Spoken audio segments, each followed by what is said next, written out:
I'll be sharing some information about this particular topic, how these people, thousands of them, actually marched in Gaza, and looking at these pictures, videos, Donald Trump and his little puppet Marco Rubio is now terrified. Seeing these images now, they're backtracking on their plans about Gaza. Let me actually share with you a few more important details. But before I do that, just to remind you, most of my viewers are not subscribed. If I happen to be one of them, consider subscribing. The Hamas fighters stood on the Gaza boundary, once considered crucial for keeping them at bay.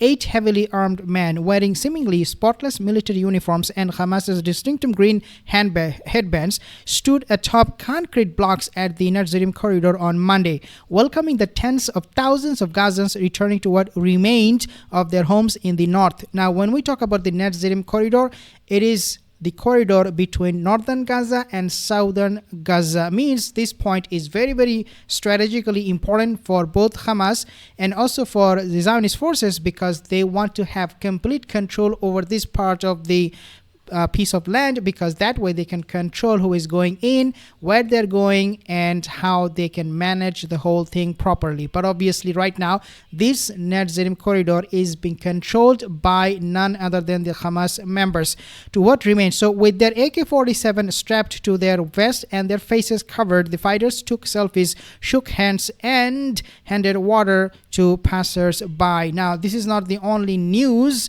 that we are hearing. I will actually share with you a video. I will not be playing the whole video because YouTube will censor me, but I will play some of it in a second. Before I do that, just to read few things here, very, very important for us to understand the whole situation. Witnessed and recorded by NBC News crew in Gaza. The fighters' presence at a crossing deemed vital for keeping Hamas from going into the north of Gaza raises big questions, but questions about one of Israel's stated objectives in launching the war: eliminate the militant group behind the worst terrorist attack in Israel history. Later, the crew captured footage of Hussein Fayyad Abu Hamza, a senior Hamas commander previously declared dead by Israel, inspecting citizens in the northern city of Beit Hanun. And I have reported on this about Abu Hamza, how he became Fayyad Abu Hamza, how he became a ghost for the Israeli forces because they thought this guy was dead. All of a sudden, he popped up from nowhere. Prime Minister Netanyahu has repeatedly vowed to destroy Hamas after it killed 1,200 people, and we know the genocide. We set 3 war goals. The first war goal was to destroy Hamas's military and governing capabilities. Was not destroyed, failed miserably, he said on September 4th. The second was to free our hostages. He couldn't do it. He wanted to do it. No, he never wanted actually to do it. And the third one was to ensure that Gaza never again poses a threat to Israel. This obviously diaper army could not accomplish any of those under the leadership of another head of the diaper army, Netanyahu. Let me actually share with you guys now this picture if I can. So this is where you see Hamas fighters. They're marching. They're going to a funeral. Thousands of them actually took part in this funeral, and the family members also came out saying that we are proud of our martyrs. We are ready to defend our land. We are going to die for it, and we will not stop our resistance. Now, that is something Donald Trump and Marco Rubio should take note of. We will not. In fact, the lady, the wife of the person who died, one of the martyrs from Al-Qassam Brigades, she said that the resistance is still alive and we are not going anywhere. In fact, I'm very, very happy about the martyrdom of my I think it was the wife, so my husband, and I think there was the mother too, and she said, I'm proud of my son. And this one, the martyr, his name is Marwan Isa. His funeral was held. Now, obviously, because of this, Donald Trump is panicking and he's terrified. Let me make it very, very clear. Donald Trump, Marco Rubio, they would not go to displace or do ethnic cleansing of the people of Gaza, not because they're worried or concerned about how the Arab leaders will react. That's not their concern.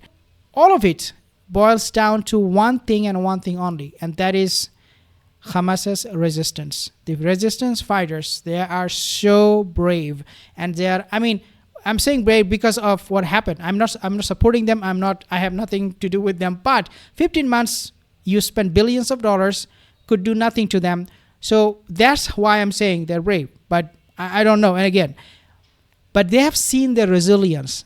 Both Donald Trump and these Arab leaders, they have seen their resilience. This is why they're not daring to displace or do any ethnic cleansing on Gaza. In fact, this is what Donald Trump said. Asked by reporters if he would had any further talks about his plan for the United States to seize control of Gaza and send the territory's 2.1 million residents to neighboring countries so it could be rebuilt, Trump said there had not been any, but he said the proposal, which was flatly rejected by the entirety of the Arab world, has been very well received. Now listen to this. He told reporters that the US should view it as a real estate transaction where we will be an investor in the part of the world, and said there was, quote, no rush to do anything, quote unquote, with regard to the proposal. So from displacing people of Gaza and Jordan, Egypt, they have to take it because we do a lot for them. They have to take these people. It is time for them to pay back, right?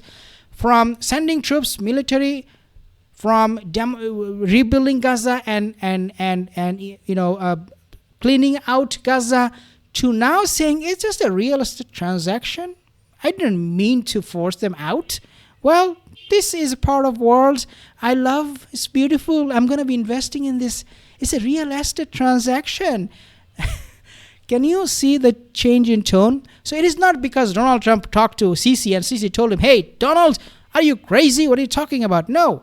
Or Jordan King Abdullah, hey, man, what's going on? No, it's none of those. It is because of this kind of footage and images coming from Gaza where they're seeing thousands of these fighters marching in the street of Gaza, waiting for U.S. troops to come to them, and you know what they will do. I mean, with Israel, they had much better leverage and they had more opportunity to annihilate these Hamas fighters because they're living so close to Gaza border. They could go back and forth. They could even go home and go do a vacation with their wife, and travel the world even though they're getting arrested now. But they had the option to take time off, go back and come back, fresh and fight, and with, all the weapons supplied to them for free by United States, by Genocide Joe, billions of dollars of worth, France, Germany, UK, all of them helped them.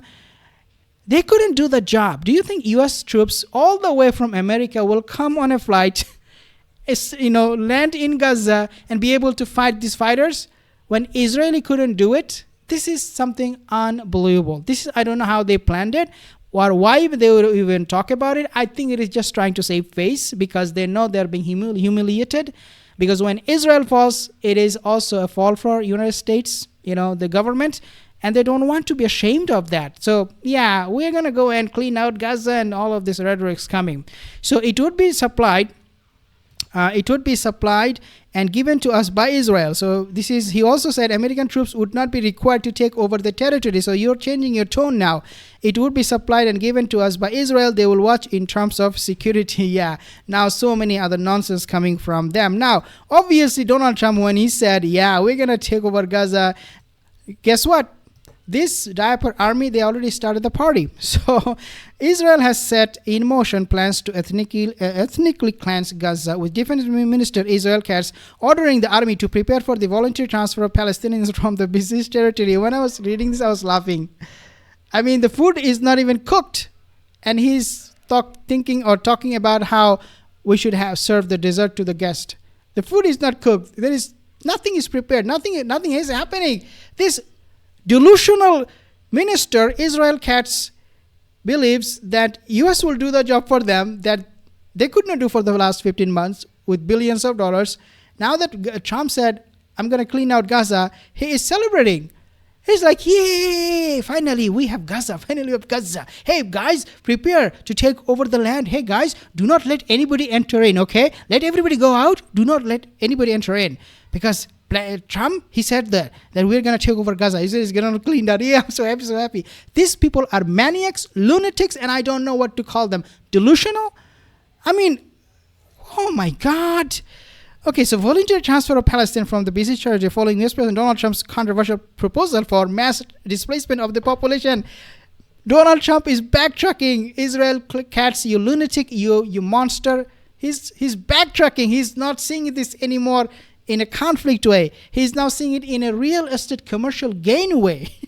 Oh my God. I think Donald Trump is having a lot of theatrics with these Israeli ministers back and forth. Sometimes, hey, Gaza is being cleaned out. I said it will happen. And the next moment is like, no, I didn't say anything. I'm just saying it will be a real estate transaction. Katz is reported to have instructed the military develop plans enabling voluntary departures through land, sea, and air routes. Wow, they even planned for it. Like, oh my God, they even planned for it. So air, land and sea. We are ready. We're ready. Palestinians, they are gonna leave. Oh my God, I cannot wait. They're gonna leave, right? These are maniacs, and they're scary. They're monsters. They're scary and they're delusional. I cannot stop laughing when I was reading this article, to be honest with you. I couldn't stop. This guy is absolute crazy. Oh my goodness. Okay, so, and listen to this, what he said. Okay, so air routes. So any country willing to accept them, which country is going to accept them? Which country is going to accept them, you moron?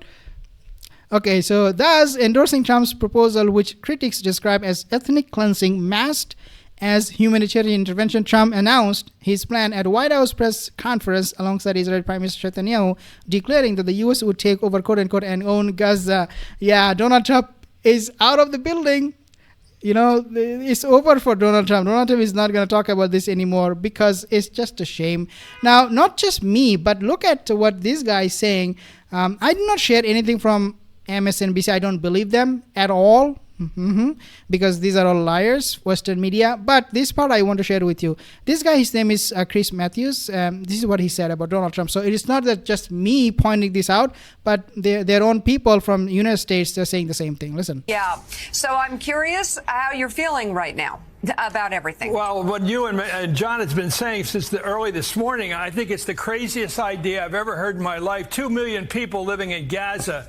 A problem that Israel has, and now we're going to have. We want to own Gaza. We want to take those 2 million people and somehow lure them to go to Jordan or to Egypt. Neither of those countries want them. Imagine Jordan. It's already overwhelmed with 60% of its country are Meds who come from the Palestinian areas. They don't need any more trouble. They don't need Hamas in their country. When he said, craziest idea, quote unquote, I have ever heard in my life. He's basically saying that Donald Trump has a non-functioning brain in his head.